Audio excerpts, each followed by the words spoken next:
Welcome back, everybody. My name is Ray, and today I'm talking about day 7 of my extended water fast. On day 7, I woke up in a place called Chugwater, and so I associated that with possibly some synchronicity that led to me discovering that maybe I wasn't drinking enough water during my fasting period. Now, I had increased my water intake moderately, but a huge percentage of the water that we consume comes from our food. And so I felt like maybe I didn't factor it in properly, just how much water came from our food.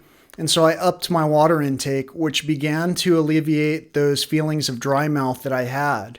During my drive, I ended up being put on a route that took me directly by Capulin National Monument, the volcano in, I believe, New Mexico. And so I went to the visitor center, checked in, and drove up to the top of the monument, which has a trail where you can walk around the ridge of the volcano, which is approximately a 1 mile hike.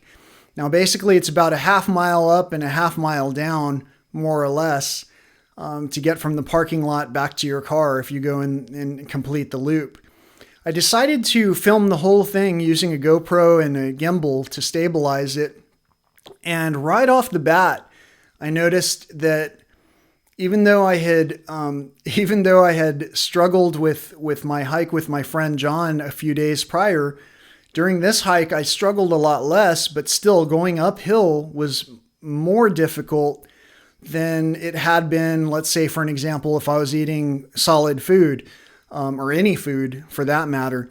So I took my time, I recorded. There are plenty of benches on this hike, by the way. So if you've never done it, the views are fantastic if you catch it during the right time, with clear skies, which it seems like the skies are almost always clear when I drive by that location.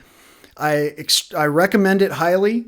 And I hiked up to the top, and right at the top, there were ladybugs covering the little bushes by the benches. And there were also some ravens, some playful ravens that were flying by and doing barrel rolls as they flew over me, believe it or not. That's something I hadn't seen before, and they looked like they were having a lot of fun. If I could fly, I would try to do the same thing. Anyway, during that hike, I didn't feel hungry, but I did feel like it was a struggle to climb up that half mile bit of hill, and then coming down, of course, was pretty straightforward. I had a lot of water before I took on the hike, and then I drank a lot of water after the hike, but I had to sit there for a little while to recover, which was really great because at least 6 people showed up, and we all talked at the same time about these different things happening in our climate, or happening in nature, actually. Whether or not it's our climate, people want to argue the terms of what's happening, but we were talking about how much less wildlife that we were seeing along the way, and we were hence appreciating all the more the wildlife that we were seeing, and becoming more aware of these stories that we're going to tell to the future generations. So on this particular day, basically the only thing I can tell you is that I stretched my legs for a moment and tried to see what it would be like to walk for a mile in my own shoes without having eaten for, at that time, 7 days. So it was challenging, but doable, and also probably necessary, because your body transitions in some way from a standard way of processing things, directly from our stomach into our system, and then it starts to shift by processing other things that might be in our body, like belly fat and other anomalies that are said to be consumed by these types of fasting processes. So a mile hike at that point for me was challenging, but not impossible. And it was especially doable as long as we're mindful about the amount of water that we're drinking and the pace that we're keeping. So I hope that helps. I hope that you've enjoyed these segments so far.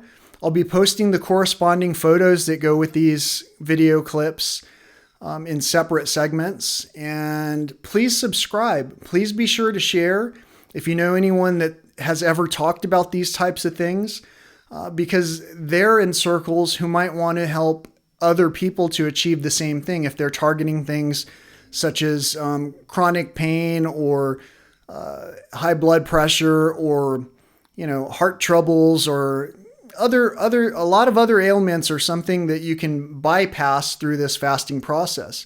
The research isn't as great here in some of this bountiful, wonderful country that we live in.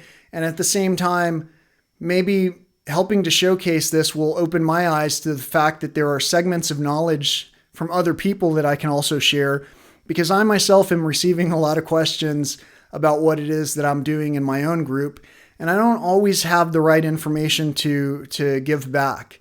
Searching on Google yields mixed results here and there, but I know that at a time in the past, I was able to find a lot more information about these beneficial practices, which have been there for centuries.